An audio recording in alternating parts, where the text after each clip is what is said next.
Hello बच्चों, तो कैसे हैं आप लोग, है ना। तो आप देख रहे होंगे हमारी एक सीरीज चल रही है क्लास 10th बोर्ड के लिए, बच्चों के लिए। तो इसके पहले मैंने आपको प्लांट के बारे में, प्लांट के हार्मोन के बारे में, प्लांट के मूवमेंट के बारे में आपसे सारी चीजें शेयर कर दी थी। सब कुछ बहुत आसान तरीके से बताया था। आज का जो चैप्टर है वो है हार्मोन इन एनिमल। पहले ही मैं आपको बता दे रहा हूं बेटा कि ये चैप्टर अगर देखा जाए जो आपको और भी जगह पढ़ने को मिलेगा या अदर बुक्स आप पढ़ेंगे तो बहुत ज्यादा पढ़ाया जाता है। हम टू द पॉइंट बात करेंगे। ऐसे बताने को मैं भी बता सकता हूं कि हमारे बॉडी के अंदर कितने हार्मोन होते हैं। हाइपोथैलेमस का अलग हार्मोन होता है, पिट्यूटरी के 6 हार्मोन होते हैं, पीनियल के होते हैं, थाइमस के होते हैं, और ग्रोथ में बहुत सारे फैक्टर्स होते हैं। और आपके जो है एड्रीनल में हार्मोन होते हैं, पैनक्रियास के अंदर होते हैं, थायरोक्सिन कई सारे हार्मोन थायराइड से निकलते हैं। बहुत सारी चीजें आपको बताई जा सकती हैं, बट हमें उसकी जरूरत नहीं है। हम उन चीजों की बात करेंगे जिनकी एनसीईआरटी बात करती है, और एनसीईआरटी के बाहर आपको कुछ भी नहीं पढ़ना है। तो आपको वही बात पढ़नी है जो एनसीईआरटी बात करती है। हम पहले एक बार अपनी स्लाइड में आपको दिखा देता हूं। उस स्लाइड के बाद मैं आपको पूरी बात बताऊंगा कि हमें पढ़ना क्या है, कितना पढ़ना है, उतना आपको सिर्फ ध्यान देना है। चलिए, पहली चीज आपको यह समझना है, टू द पॉइंट बात करेंगे एकदम। पहली बात आपको समझना है कि हार्मोन क्या होते हैं। तो हमने कहा हार्मोन क्या होते हैं, केमिकल सब्सटेंस होते हैं। उनका नेचर क्या होता है, पेप्टाइड हो सकता है, प्रोटीन नेचर का हो सकता है, स्टेरॉइड नेचर का हो सकता है। तो हार्मोन का कहां से निकलते हैं सर? हमने कहा हार्मोन एंडोक्राइन ग्लैंड से निकलते हैं। आपको कुछ याद आ रहा होगा, आपने जब लाइफ प्रोसेस चैप्टर पढ़ा था, आपने डाइजेशन वहां पे पढ़ा था, वहां पे ग्लैंड का वहां नाम दिया होगा आपको एक्सोक्राइन। कौन सी ग्लैंड थी बेटा? Exocrine gland. एक्सोक्राइन ग्लैंड से क्या निकलता था? एंजाइम। इतनी बातें आपको क्लियर होनी चाहिए कि एंडोक्राइन और एक्सोक्राइन का मतलब क्या है। जो आपने डाइजेशन चैप्टर में पढ़ा था, जो भी आपके सिक्रीशन निकल रहे थे, प्रोटीन को डाइजेस्ट करने वाले, फैट को डाइजेस्ट करने वाले, सारे एक्सोक्राइन थे और एंजाइम उनसे निकलता था। ठीक है ना। एग्जांपल, ये एंडोक्राइन ग्लैंड है जो अपने सिक्रीशन को, केमिकल सब्सटेंस को डायरेक्टली कहां डाल देती है? ब्लड के अंदर। कोई डक्ट की जरूरत नहीं पड़ती, कोई पाइप की जरूरत नहीं पड़ती। आपने वहां डक्ट पढ़ा था, इस डक्ट से आता है, वहां जाता है ना, बहुत सारे डक्ट। यहां डायरेक्टली ब्लड के अंदर डाल दिया जाता है, तो उसे बोला जाता है डक्टलेस, यानी एंडोक्राइन डक्टलेस होता है। ठीक है। उसके बाद प्रोड्यूस कहीं और होता है। ये इंपॉर्टेंट पॉइंट समझना। इनका मतलब ये है, जैसे एग्जांपल के तौर पे पिट्यूटरी से पिट्यूटरी कहां पे है? इस पूरे रीजन के अंदर है। वहां से हार्मोन निकलता है, ग्रोथ हार्मोन, जो हमारी बॉडी को प्रोड्यूस कहां हुआ? यहां पर, और निकला कहां तक? पूरी बॉडी के अंदर सेल के पास जाता है, और क्या करता है? वो ग्रोथ को बढ़ाता है। बात समझ में आई? ऐसे ही अलग अलग टाइप का प्रोड्यूस एट प्लेस, यानी प्रोड्यूस कहीं और होता है सॉरी, एक्शन कहीं और करता है। बात समझिए, प्रोड्यूस कहीं और करता है, होता है, और एक्शन कहीं और करता है। दूसरा, स्पेसिफिक एक्शन होता है। क्या मतलब इसका है? मतलब ये है, अगर ग्रोथ हार्मोन ग्रोथ को बढ़ाएगा तो वो ग्रोथ को ही बढ़ाएगा, ना कि आपकी डिसीज को ठीक कर देगा। ऐसे ही थाइमस ग्लैंड आपकी इम्यूनिटी में काम करती है, इम्यून सिस्टम को बढ़ावा देती है, तो आपके ग्रोथ में कोई हेल्प नहीं करेगी। चलिए अगली बात करते हैं। ये सबसे इंपॉर्टेंट पॉइंट है, मैं आपसे बात कर रहा हूं। उसके बाद एनसीईआरटी हम पढ़ेंगे कि जब इमरजेंसी सिचुएशन आती है, इसको मार्क कर लो अपना 25 के लिए, बहुत इंपॉर्टेंट। जब भी कभी इमरजेंसी सिचुएशन आती है, इस पॉइंट को समझना। इस पॉइंट को समझ लोगे तो इसके अकॉर्डिंग जितने भी क्वेश्चन पीवाईक्यू में आए हुए हैं या आएंगे, सब टैकल कर ले जाओगे। आसान क्या? देखो, जब भी इमरजेंसी सिचुएशन आती, कैसे?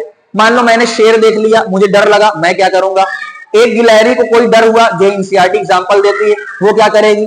मान लो शेर ने शिकार को देख लिया, तब वो क्या करेगा? यानी जो भी इमरजेंसी सिचुएशन आएगी, आपको ये पूरा लिख के आ जाना है। वन बाय वन एक्सप्लेन करता हूं। सबसे पहले आपने पढ़ा होगा, हमारे अंदर नर्वस सिस्टम होता है, हमारे अंदर रिसेप्टर होता है, आंखों से देखने वाला रिसेप्टर, जिसे क्या बोलते हैं? फोटो रिसेप्टर, जो देख के काम करता है। तो हमने देखा, मैं अपने ऊपर लेता हूं, मैंने उसको देखा कि यार शेर वहां पे है, तो तुरंत फोटो रिसेप्टर ने उसको सेंस किया, सिग्नल कहां भेजा? सीएनएस, सेंट्रल नर्वस सिस्टम, यानी ब्रेन और स्पाइनल कॉर्ड के पास मैसेज उसने भेजा। रेस्पॉन्स न्यूरॉन, क्या अब मैसेज गया तो स्टिमुलाई गया, तो रेस्पॉन्स आएगा। तो रेस्पॉन्ड कैरीड बाय न्यूरॉन, तो न्यूरॉन से रेस्पॉन्स हमारे पास आएगा। अगला point, along with nervous system, ये तो फंक्शन कौन कर रहा था, हमारा ब्रेन वगैरह कर रहा था, या नर्वस सिस्टम काम कर रहा था। इसके साथ साथ इमरजेंसी सिचुएशन में हमारी बॉडी के अंदर हार्मोन सिस्टम भी काम करेगा। कैसे, ये आपका ये वाला पॉइंट इंपॉर्टेंट है कि इमरजेंसी सिचुएशन में कौन सा हार्मोन निकलता है, इसी को याद रखना, एड्रेनालिन। कौन सा हार्मोन निकलता है, एड्रीनल ग्लैंड से एड्रेनालिन हार्मोन निकलता है, प्रोड्यूस बाय एड्रीनल ग्लैंड। ये इंपॉर्टेंट, ये क्या करता है, ब्लड स्ट्रीम के अंदर रिलीज होता है, ट्रिगर करता है फ्लाइट और फाइट एक्शन को। इसे 3F हार्मोन भी बोला जाता है, फियर, फ्लाइट और फाइट।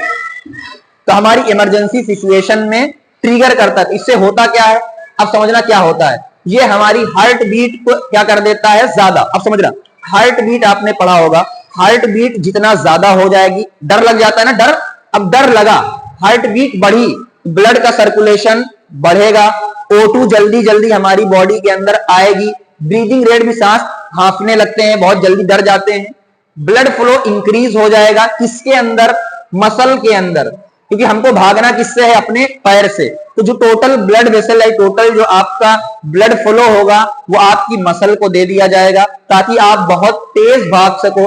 ये सारी चीजें और भी हम देखेंगे, ये सारी चीजें मिलकर क्या करती हैं, एनिमल को रेडी करती हैं, ताकि ज्यादा से ज्यादा एनर्जी आए और हम भाग सकें या इमरजेंसी सिचुएशन में वर्क कर सकें। बात समझ में आ गई, यहां देख लो पूरा। अगली चीज चलते हैं इंपॉर्टेंट, वो है आपका TSH। ये वेरी वेरी इंपॉर्टेंट कर लेना, मैं पूरी बातें क्लियर करता हूं, जितने भी PYQ हैं, NCERT हैं, सब के बारे में इसी एक स्लाइड में बात करेंगे। इस स्लाइड को इंपॉर्टेंट कर लेना, पढ़ के जाना है। क्या, देखो TSH का मतलब थायराइड स्टिमुलेटिंग हार्मोन। ये PYQ में पूछा गया है, कहां से निकलता है, देखा जाए तो पिट्यूटरी से निकलता है, लेकिन बात नहीं करते हैं। तो हम कहेंगे भाई TSH का मतलब थायराइड स्टिमुलेटिंग हार्मोन। कहां से निकलता है, पिट्यूटरी से निकलता है। दूसरा, क्या काम करता है, तो नाम नहीं है, थायराइड स्टिमुलेटिंग, यानी थायराइड को स्टिमुलेट करेगा। तो थायराइड हमारे नेक के अंदर ग्लैंड होती है, ये वाला क्वेश्चन आ चुका है। तो नेक रीजन में हमारे क्या होती है, ग्लैंड होती है, थायराइड ग्लैंड। उसको क्या करता है, स्टिमुलेट करता है। उससे कौन सा हार्मोन निकलता है, थायरोक्सिन हार्मोन निकलता है। अब एक बात समझना, यहां पर थायरोक्सिन हार्मोन को बनने के लिए आयोडीन की रिक्वायरमेंट होती है, इसीलिए कहा जाता है आयोडाइज नमक खाओ। तो थायरोक्सिन को बनने के लिए आयोडीन की जरूरत है। तो थायरोक्सिन क्या करेगा, थायरोक्सिन रेगुलेट करता है कार्बोहाइड्रेट को, फैट को, प्रोटीन को। तो इससे क्या होगा, हमारी ग्रोथ बैलेंस रहेगी। हमारी ग्रोथ क्या रहेगी, बैलेंस रहेगी। BMR बेसिक मेटाबॉलिक रेट हमारा जो है वो इंक्रीज करता है, बैलेंस करता है। अब समझना, अगर थायरोक्सिन कम हो गया, हाइपो का मतलब कम, हाइपो का मतलब कम, थायरोक्सिन कम हो गया, हाइपोथायरॉयडिज्म, यानी थायरोक्सिन की कमी से क्या होता है, गोइटर डिसीज होती है। आपने देखा होगा ये पूरा नेक वाला रीजन फूल जाता है, स्वॉलन नेक। तो गोइटर उसे कहते हैं, घेंगा घोंगा जिसे बोलते हैं। इसका क्या रीजन है, हम कहेंगे थायरोक्सिन की कमी है। तो थायरोक्सिन को चाहिए क्या बनने के लिए, आयोडीन। तो अपने खाने के अंदर आयोडाइज साल्ट यूज कर लो। अगला, अगर मान लो थायरोक्सिन क्या हो जाए, ज्यादा, यहां लिख देता हूं, अगर ये हो जाए ज्यादा, इसे बोला जाएगा हाइपर। क्या बोला जाएगा, हाइपर। ये क्या बोला जाएगा, हाइपर। तो हाइपर में क्या करोगे, साल्ट को कम कर दो, साल्ट क्या कर दो, कम कर दो। इतनी बातें भी पढ़ लोगे आप, इसके अंदर खत्म हो गया। अगला, TSH के बारे में बात करते हैं। जो TSH होता है ये एबनॉर्मल कब होता है, कब इसका लेवल ऊपर नीचे या कम ज्यादा होता रहता है। हम कहेंगे जब MC मतलब मेंस्ट्रुएशन साइकिल लेडीज के अंदर आती है, तो उसमें इसकी रेट क्या हो जाती, कम ज्यादा होती रहती है। या गिविंग बर्थ, जब बच्चे पैदा होते हैं उसके बाद, या फिर मीनोपॉज। मीनोपॉज आप पढ़ोगे रिप्रोडक्शन चैप्टर में। मीनोपॉज का मतलब जब फीमेल प्राइमेट या फीमेल के अंदर मेंस्ट्रुअल साइकिल बंद हो जाती है, अप्रॉक्स 45 या 50 की एज पे ऐसा होता है। अब ये पॉइंट समझना, TSH प्रेग्नेंट वुमेन के अंदर क्या वर्क करता है, बहुत इंपॉर्टेंट है, यही क्वेश्चन पूछा जाता है। हम कहेंगे प्रेग्नेंट वुमेन के अंदर, प्रेग्नेंट वुमेन के अंदर TSH लेवल मॉनिटर करना होता है, क्योंकि ये अगर ये कम या ज्यादा होगा तो इसकी वजह से क्या होगा, एबॉर्शन के चांस क्या हो जाते हैं बेटा, हम कहेंगे इसके अंदर एबॉर्शन के चांस ज्यादा हो जाते हैं। तो as it increase chance of abortion, जो बच्चे की पैदाइश है, एबॉर्शन का जो रेट होता है, मतलब बच्चा जो गिर जाना है, एबॉर्शन जिसे आपने नाम सुना होगा वो। दूसरा, तो सॉल्यूशन क्या है, आप चेकअप करवाते रहो, फीमेल डॉक्टर या डॉक्टर से आप चेकअप करवाते रहो, मॉनिटर करते रहो, कंसल्ट करते रहो। ये बात आ गई टीएसएच की।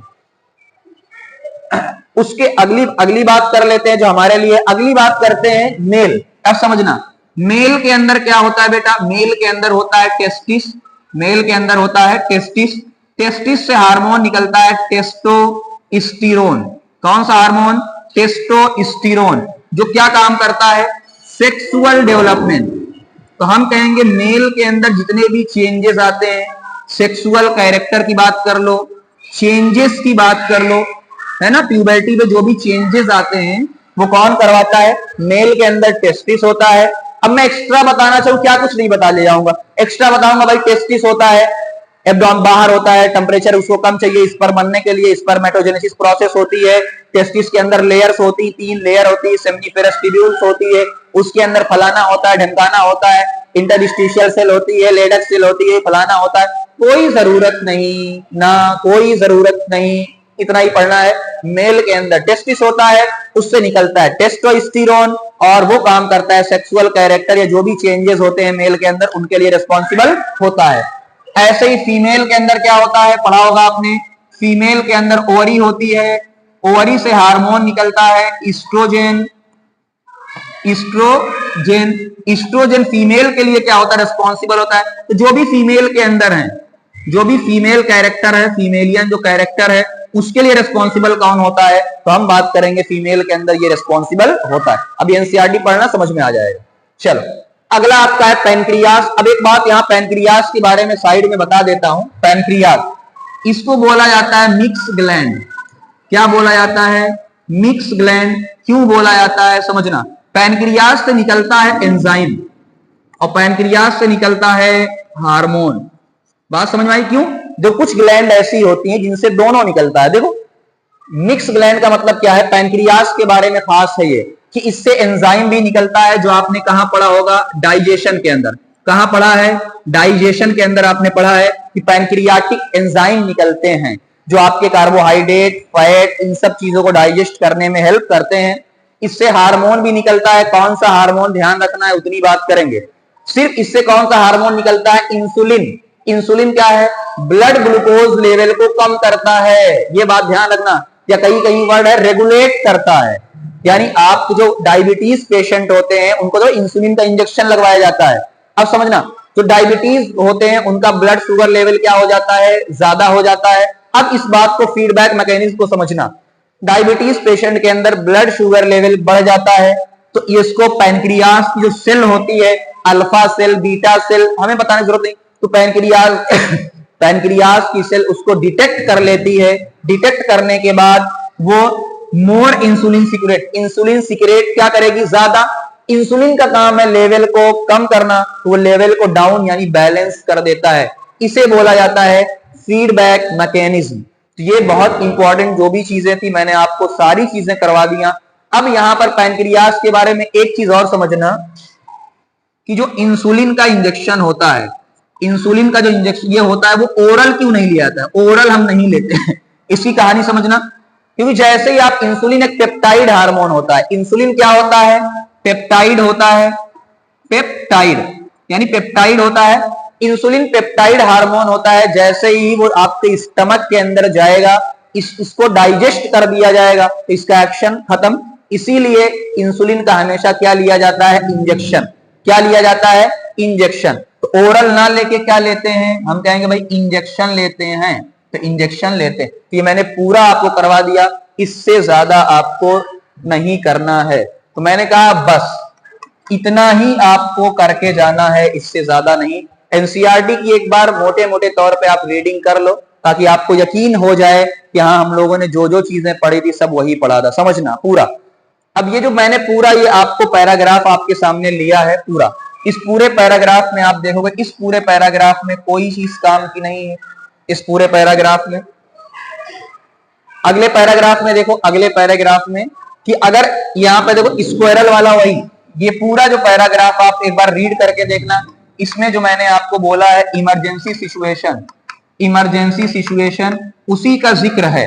अब इसमें क्या क्या देखो है, आपसे बात कर ले जहां मेन है, adrenaline secrete directly into the blood, ठीक है, carried to different part of the body, blood के अंदर, the target organ are the specific tissue on which it act include the heart, heart के ऊपर as a result the heart beat क्या हो जाती है, फास्टर, तो सप्लाई ऑफ ऑक्सीजन क्या हो जाएगी, ज्यादा हो जाएगी, इसको मसल के अंदर, blood digestive system and skin reduce, जो डाइजेस्टिव सिस्टम और स्किन को ब्लड मिलना था, जो डाइजेस्टिव सिस्टम और स्किन को ब्लड मिलना था वो कम कर दिया जाता है और इसको कहां भेज दिया जाता है, स्केलेटल मसल।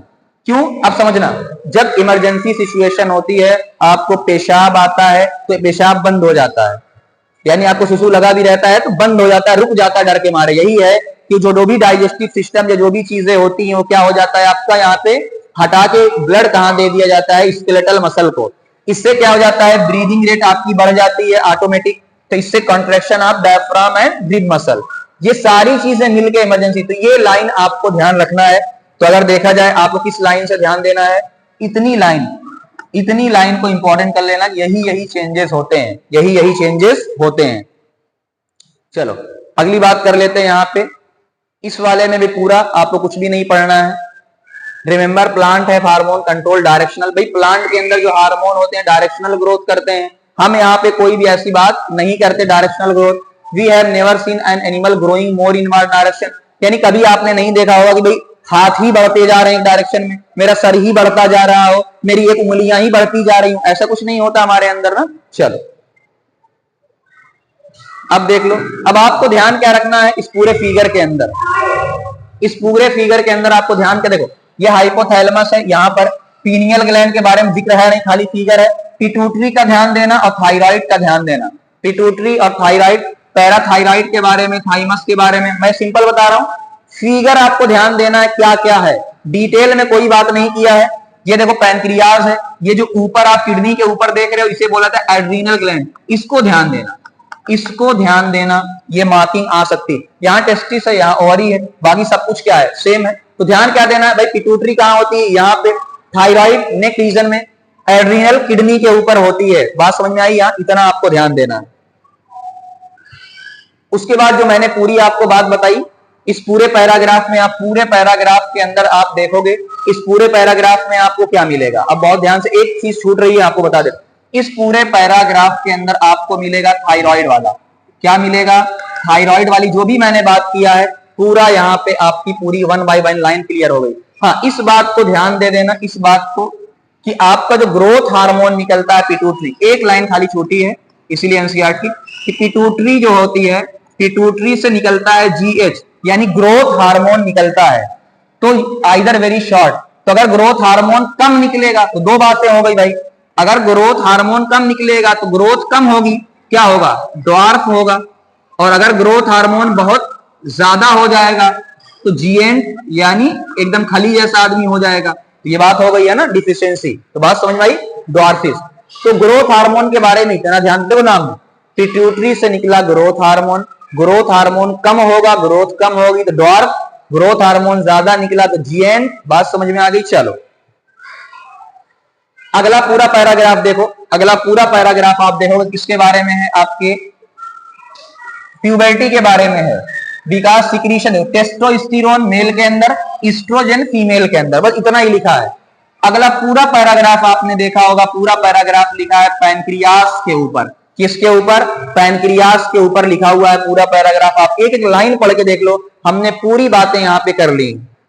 चलो इतना ही पढ़ना है। अगला, it is important hormone should be secreted in precise quantity, ये लाइन देखना, ये पूरा जो हम लोगों ने पढ़ा है ये क्या है, फीडबैक मैकेनिज्म, फीडबैक मैकेनिज्म, ये पूरा पैराग्राफ 1 बाय 1 आप पढ़ के देख सकते हो पूरा। बात समझ में आ गई। ये क्वेश्चन सारा देख लो, एनिमल के अंदर क्या होता है देख लो, आयोडाइज साल्ट क्यों लेते हैं ये भी हमने बात कर लिया, आयोडीन चाहिए थायरोक्सिन बनाने के लिए। ये देखो, ये पूरा रिस्पॉन्स हमने आपको बता दिया क्या क्या होता है।